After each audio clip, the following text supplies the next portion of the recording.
It's time for your next favorite episode of the Integratedness Podcast with Jason and Jolene.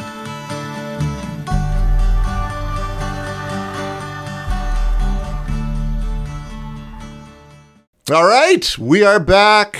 Another week of integrating your greatness and all that jazz. I'm Jason. And I'm Jolene. How you doing, Joe? I'm good. Yeah? Yeah, I'm good. You had like a slow brain moment there, and I was like, ooh, Jason's feeling a little rusty today. It's been a busy few days with more to come, so yeah. Yeah, and we're like really kind of gearing down in the year. Like it's wild when we look at how much time has kind of peeled away a little bit, and I think, naturally we sort of go on vacation in our mind a bit. We're wrapping things up. It's like this part of the year is like Thursday afternoon, Friday morning of a week, you know? Oh, totally. Yeah. It totally is.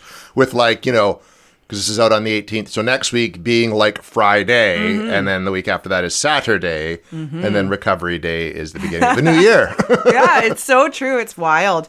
So with that, something Jason and I, when we were going through topics and different things, we were like, oh my God, we have not talked about money. We've never even touched on it, I don't think. We talked maybe a little bit about financial independence, you know what I mean? And how socially appropriate is that? Money becomes this like taboo topic. I know there are couples who have no idea what each other's financial situations are. And then we look at how in some partnerships, we just like throw it all together initially. Like I know, in my previous partnership, it was like that, where everything just became joined. And it's very interesting, what our relationship with money is and what the world around us requires us to have as a relationship with money.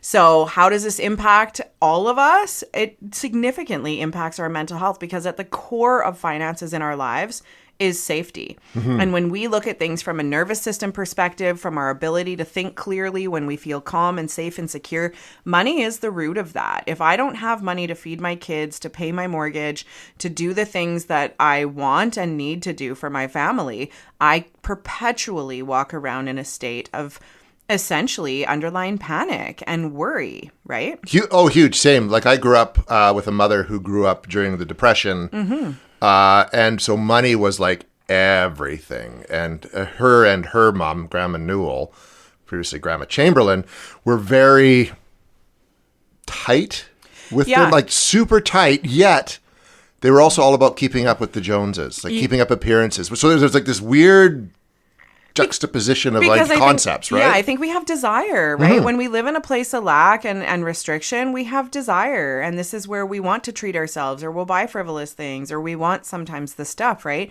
And back in that time, debt wasn't really something people acquired because interest rates were so high, right? Like mortgages were so low, but interest rates were high. So debt wasn't something you wanted to lock into for a long time. And because of the Depression, like you weren't really guaranteed much. So that changed the way people sought careers. It was very focused on through like industrialization and stuff, pensions and those kind of jobs. And we've reflected on that lots, you and I, because you and I have broken away from that mindset of the glass ceiling in the safe and secure pension and benefits job, right? Yeah, and doing something for like 30 years just because of that security. And because they send you a piece of paper that says you can work for 4 more years and then get this chunk of money. Like we think that that's like this like agreement we have to have, right? But that's because our like parents' generation grew up really needing that sense of security and structure based on where they came from that their parents didn't have. But now when we look at, the different variables and the different streams and what debt means and how easy it is to acquire debt or get a credit card or cover this or cover that, you don't really have to go without nowadays like you may have had to before. Big right? Time. It's wild. So right now, I just want you to think about the topic of money, how money impacts your life, where you have felt like you have not had enough of it, where you've needed to be creative to get, sources of it, how, on a scale of 0 to 10, how financially secure do you feel? Like my whole life, I was always very appreciative that my mom taught me how to manage money well, right? I had a job very early on. I paid for my car. She was able to pay for some things up front, like my insurance. So then I paid her every paycheck rather than spending more money paying ICBC monthly, right?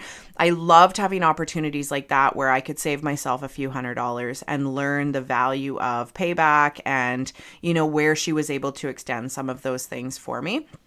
And I had a really healthy relationship with money. My previous partner had a very unhealthy relationship with money, and debt and overspending and burning the hole in the pocket was a huge issue. And it was very interesting to see how that changed my relationship with money. And eventually, after years and years of that and taking care of a family, and then when I started to get overloaded with like my twins and, you know, managing all of that part of my family life, I remember when my relationship with like my confidence in money started to change, because I was in control of what I could be in control of, but there was like this leak at the bottom of the boat that I wasn't in control of. And that really made me fear money and debt and not having enough of it, and become controlling of it in a way. And I lost that belief of like, I've got this, I will be able to take care of whatever comes my way, because there was other variables that shook that up. Does that make sense? It does make total sense. Total sense. So then when I became a single mom, that was my biggest focus. And that's why, you know, when I made that decision and my career showed alignment for me, it showed alignment in ways that I was like, I can do this by myself, and I can do this by myself, because that was a big like part of my decision, right? Is I need to be able to do this by myself.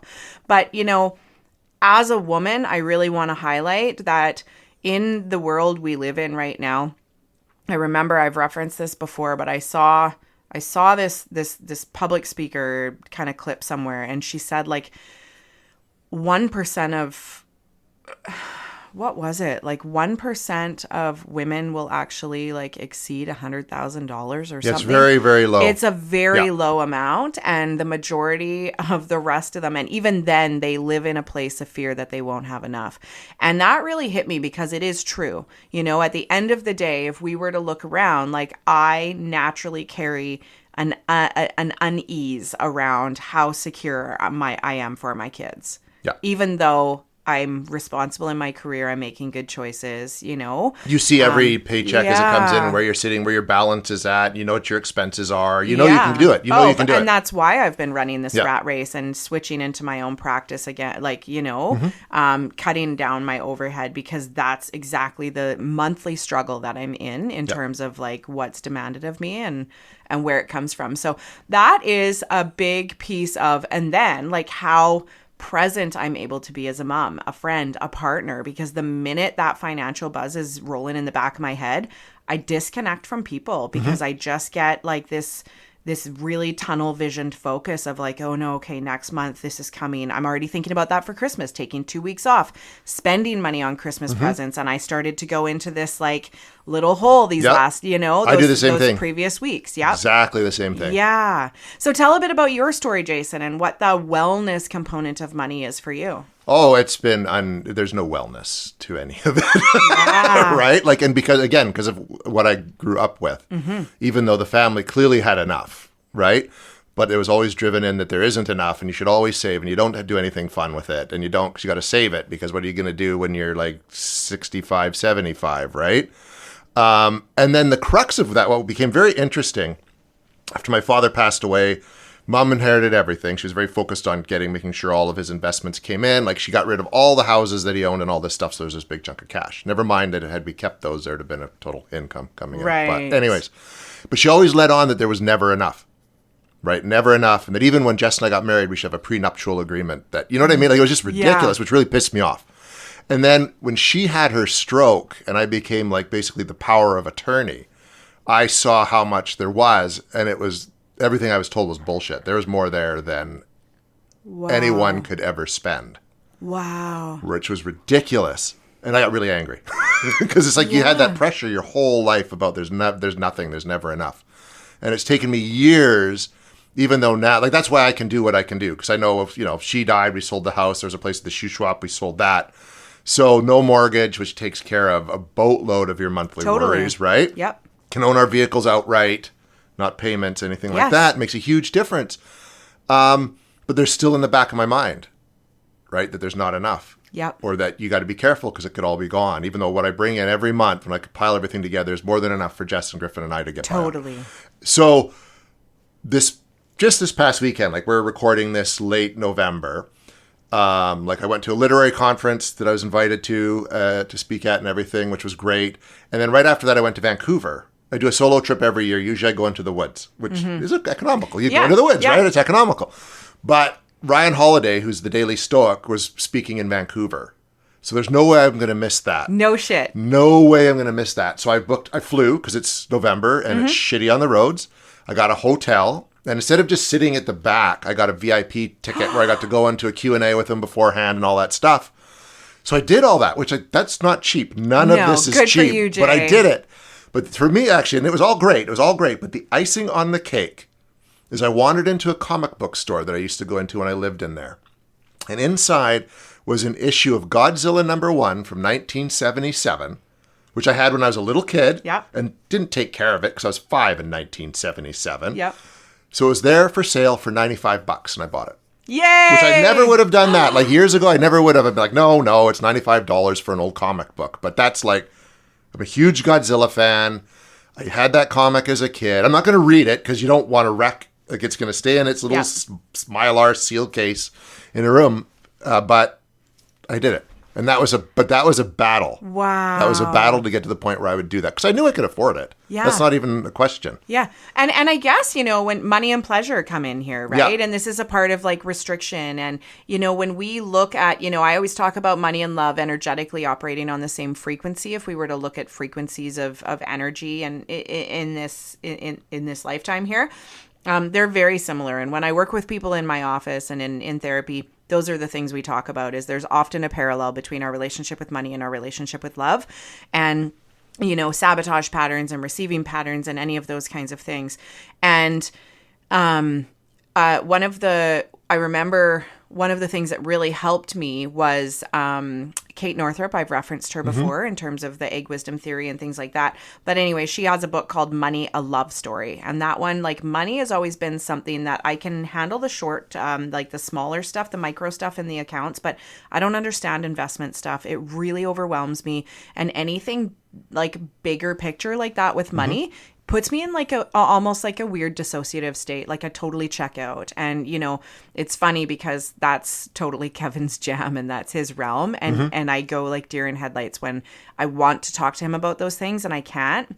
I even am actually getting emotional talking about it, which is funny because I think that that's probably learned from my family's relationship with money. Because my mom and dad, I remember they had an investor and he had them take a big risk with some of their stuff. They remortgaged their house and my mom wasn't comfortable with debt. She just wanted things paid off. But this was that like smart debt to acquire other things. Yep. And it wasn't insured in my dad's death. And she was told that it was. So that fucked her over for quite some time to try and pay that mortgage when my dad was gone. So there was a lot of fear around investment stuff, specifically because of that reason. So anyways, I did this like money, a love story little, I needed it to appeal to me in a less scary way. And that a love story, of course, perfect, right? The romantic in me.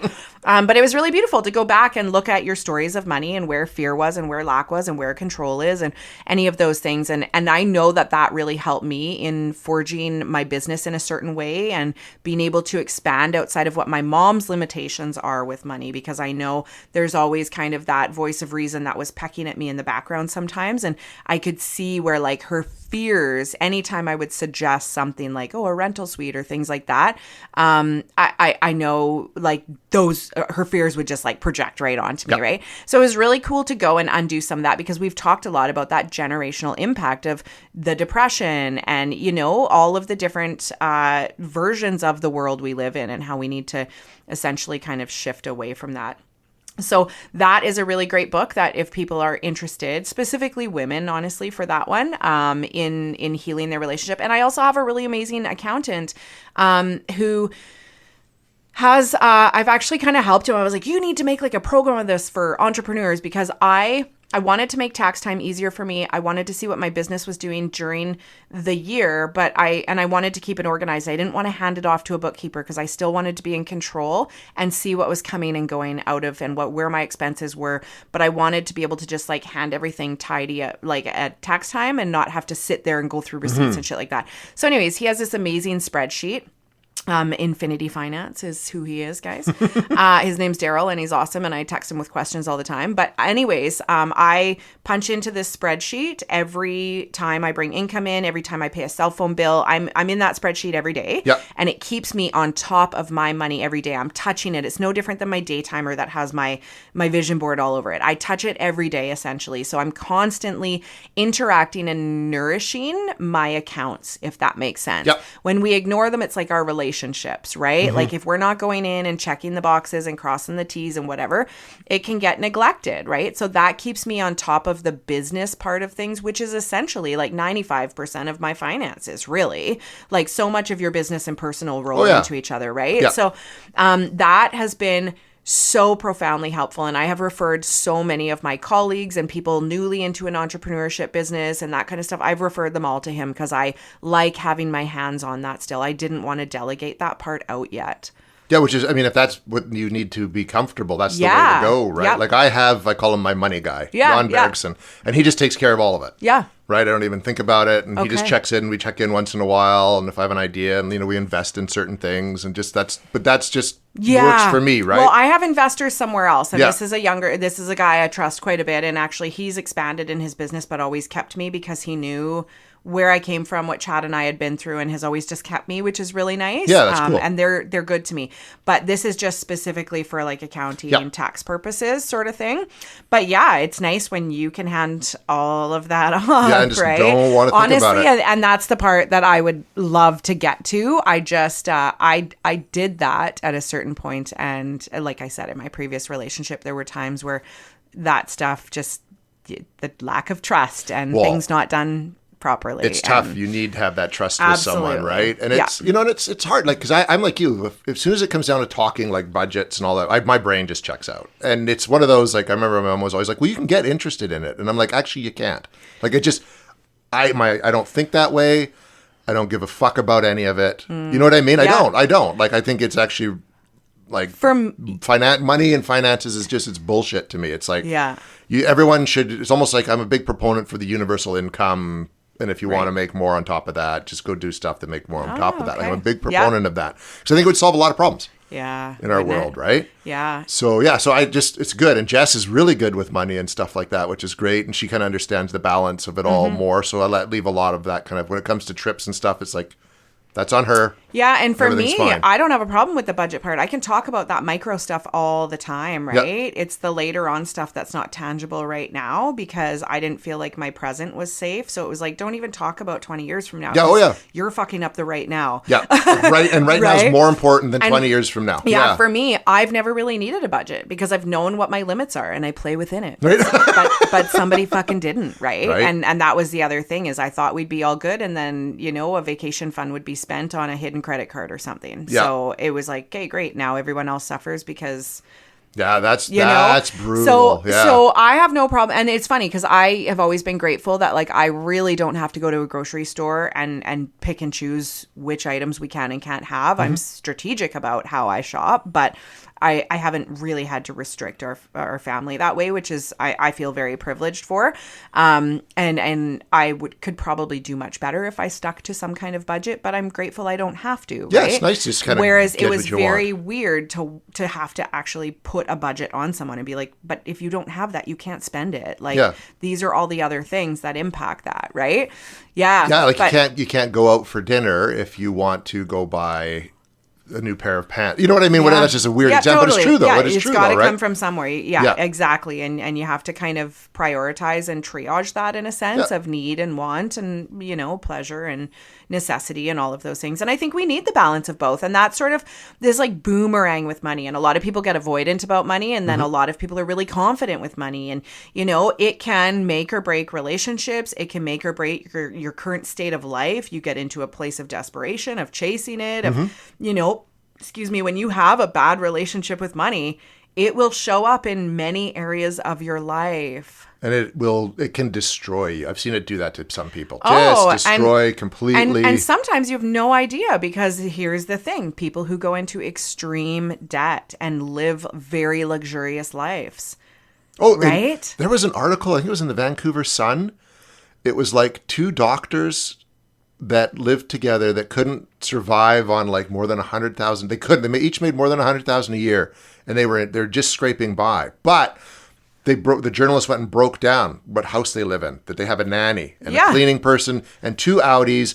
And it's just it's like, holy fuck, guys. Like, come on, think about that. I've had this discussion with people, right? And they were like, well, I don't know about this, and I don't know if I can that. And I said, you have like a $100,000 motorhome you could sell. You have 3 other houses you could sell. Like, you're not going to go without. You will just need to make some sacrifice in order to make this work. But yeah, if you need to take that time off from your job to do this, then you can adjust your nanny hours. Yeah. You can get rid of 3 properties. You can, it was wild what this person thought that they still needed to maintain. And I said, no, that is privilege. That is not necessity. Yeah. And yes, you would like to keep that, but there will come a time where you're going to have to decide potentially which one's more important. Yeah. And if your mental health is more important, then maybe that extra house just goes for now to buy you an extra, I don't know, probably a year or 2 off of fucking work. I don't know. Yeah, whatever you're trying to achieve in your life. You know what I mean? Yeah, because I can't. The concept of that, I can't. Like Jess and I always say, like, it'd be neat to be able to hire a cook just to make breakfast. Oh, man. Wouldn't it? Yeah. But I mean, or a cleaner. But it's not fucking realistic. Like with what we everyone, make. Yeah, and recognizing, we speak from a social, like a certain socioeconomic status, right? And I think people can kind of sort of gauge where that is. There are people that fall below that, and there are plenty of people that fall way above that, I think, right? And I always locate myself in a certain kind of area of that I'm just like, oh yeah, like I could things could be, I tell people all the time, like, money can buy you a good life. Yeah, it absolutely can. Like, and money does not buy happiness, but it can buy you a good life. It can buy you time. Mm-hmm. It can buy you assistance. It can buy you opportunities. Absolutely. And anyone who says that's not true is full of shit. Oh yeah, big time. Because the reality is, in this world, a cleaner, a cook, all of those things can buy you and your family more bonding time potentially, or this or that. It can also disconnect you if you use it in the wrong way. Oh, for sure you can. But I can think of a ton of things that money could buy me and my family that would make my life easier to be able to roll out for them better. Yeah. Absolutely. That's like, fuck, my girls would love to have their own bedrooms. Well, for sure, right? Oh my God. And one day when they're older, one can go downstairs and one can be, it will come. Yeah. But it'd be nice. Well, that room's full right now. Right now. In a few years, maybe that'll change, right? But it's, and I think an important part too, the whole money happiness equation, is to be content and appreciative of what you do have and what it does get you. Because it's really easy, and it's happened to me and it's happened to other people I know where, all right, I want to be able to make this amount of money because then I can do this and that and can afford this and that. So you get there. But then it's like really easy to go like, oh, but now if I made this much, I could do that. And then you get there. And it's like, oh, but if I made $2,000 more a month, I could do this. Yeah. And what you need to do is realize, no, I make like 50 grand a year and that's enough. Yeah. And I live comfortably and I have all this stuff that I can do and I don't need more than that. And you got to become really comfortable with what you do have. And people, as long as you could be a dishwasher making $1,200 or $2,000 a month, but if that's all you need and all your wants are taken care of, who cares? Yeah. And, who gives a shit? Living within that means, right? And often we have to really think about this. And there's times of our lives where that changes and adjusts. Like, I remember we had to cash in our RSPs to pay off our truck when I went back from maternity leave with the twins, because daycare was $3,000 a month and we needed to free up current money to pay those payments. So we had to pull from investments to cut down on monthly payments. And we didn't overspend. We didn't eat out. I did everything on like my own. We didn't go on extravagant holidays. Like, I didn't know how people could go on these vacations to like out of country and stuff. I was like, how did people do this? Line of credit. I guess. And, right? and you know what? I know a lot of people and that is sort of how they did it too, right? And then some people really, they have the cash, they pay it, and that's their privilege in life, right? And where they're at with things. For us, I remember being at different stages like that where it was like really discouraging to be like, fuck, to get through the now and not screw us more later, we have to pull from something that was supposed to be there, but thankfully it was there. Yeah. There were so many times where I was like, oh, thankfully I had that saved up, and I guess now we don't have to go into debt to pay the debt. Like, yeah, exactly. And because some of these, like I said, some of them were surprises, right? But in my current life right now, some of those things of like, it's funny when you said, if I made more, I could do this, I could have that. Do you know what that is for me? Because I'm doing that all the time. Yeah. It's time off. Time off, yeah, right? Because I'm constantly like, how do I make more money so I can take that Friday off for that hockey tournament? So I can take because we're out of town every, like, many weekends, right? So it's like, how do I, because then I'm spending more money being out of town, but I'm taking another day off of work. And I'm like, if I made more money on the Monday, Tuesday, then it would cover and break even for that weekend. Like, I'm doing that every fucking week, Jason. Yeah. Yeah. And then now I'm doing it for Christmas, right? Like, okay, daycare's closed for the 2 weeks. What does that look like? And, what's the expenses versus the income, right? Big time. And I think that's the reality for so many people, right? And if it isn't, that's lovely. Like, that is fucking lovely. Could you only imagine? Oh, and honestly, and even it sounds like there's a bit of shame and judgment there, but it's not. No. Like, it's about really healing that and being like, that's fucking awesome. That's ideal. I wish everyone could have that. Yeah. Right? And, that's also part of where, like, generosity comes in for me. And when I'm able to give things back, Christmas Amalgamated is something I support every year because I couldn't imagine not being able to give my kids the kind of Christmas or a form of Christmas that they would want. Like, I just think there are some things in life, I don't care what kind of decisions people have made in their life, you get a get out of jail free card at that time to just fucking give your family, yourself, your loved ones what you need. Like, there has to be reprieve at some point. Yeah. We shouldn't have to suffer all the time, even if we made shit decisions. No, it's very true. Yeah. It's very true. Yeah. So, for me, one of the things that I work with clients on is when they want money, but they are reluctant to receive it. And I battle with this all the time because I also am very fierce and independent and have purposely gotten the career that I have and I'm very responsible with my money. It's really hard for me to be in a place of receiving because for me, and it's weird, like I challenge my own belief system here, is I don't want to be judged as like a gold digger. I don't want to be judged as somebody who doesn't have her own value that way.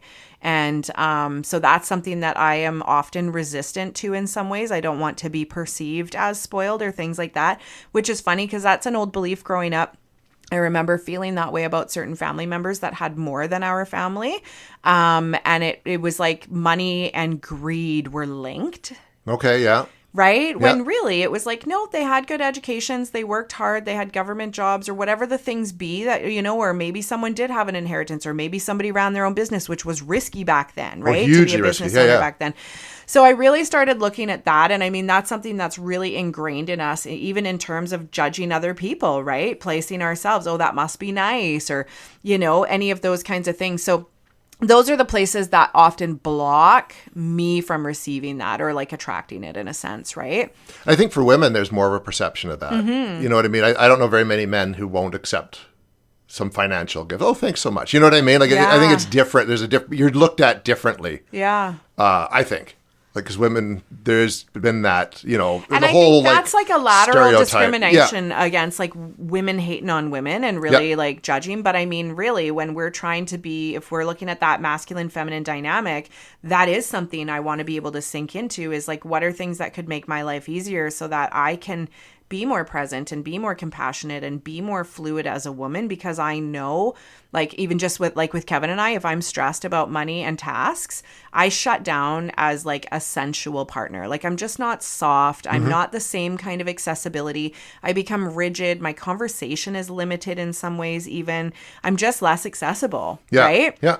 Yeah. So for me, those are pieces where it would be nice to be able to have some things taken care of so I can free myself up to be more of those things, because I literally am like the man of the household in my household. Yeah. You Yeah, know? exactly. You're doing both roles. Yeah, absolutely. And that, and even with my kids, like having to do that, it takes away the ability for me to be softer or do certain things. So I feel like I've cultivated the best balance I can right now in my life to be able to be kind of both of those right now. Perfect. Yeah. Well, that's good. I found like I'm getting to the place where I don't struggle so much with the whole money thing either. And part of it is just accepting it. Things are going to go a certain way or not, right? You know what I mean? But just be smart with it and on a day-to-day basis. Yeah, that's something that I'm glad you brought that up, because I do think, like, for myself, because I've always had a good relationship with money and knowing I can manage it well, I always knew I'd be okay. I never put myself in a place of danger where I didn't have a safety net.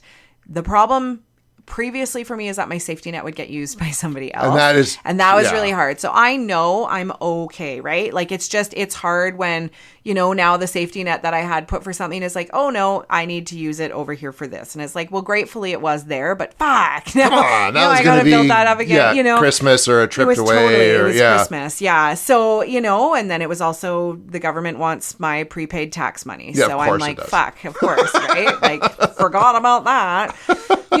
And it's all necessary. It's all a part of the world, right? And the choices that I've made for the way that I work right now. But yeah, it's some of those things where, I do think that some people really don't believe it'll be okay. And some people are like, you know what? Fuck it. Like when I met my ex, he was honestly at that point, like he had things repoed and lots of stuff because he was like, bah, I'm done.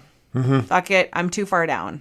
Wow. Couldn't imagine. Yeah. So, people do get like that. Like I used to support clients all the time who would need a short-term fix, like for probably a relevant reason. They'd go to fucking Insta loans and boom, you are handcuffed for months in those places. They're terrible. Because terrible the interest places. is like 50%. It's wild, right? So recognizing, like life throws us into these like places, and how much do you pay up front for longer term investment like education, right? What did I acquire in student loans and debt in order to have the education and life I have now that I eventually paid off? But it was still like, that's a lot of money up front. That fucking sucks to be in debt for something.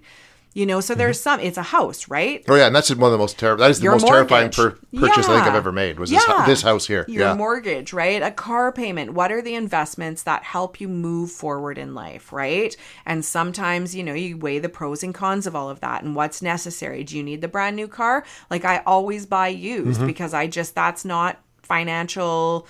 Excess that I need to spend money on, right? As a newer car, like go a few years older and you're saving thousands really is what it comes down to for me, right? Maybe one day I do have a goal of having a new car because I want that. I deserve that, right? Oh, for sure. But until then, I'm okay with less than that. My truck is the first new vehicle I've ever owned. Yeah. Right? I've had it 9 years already. I remember my parents talking about that. My dad had one vehicle pre-kids that was custom from the factory, and he talked about that thing all the time. After that, he bought used and repainted them, rebuilt them. He created them himself, right? They were always unique.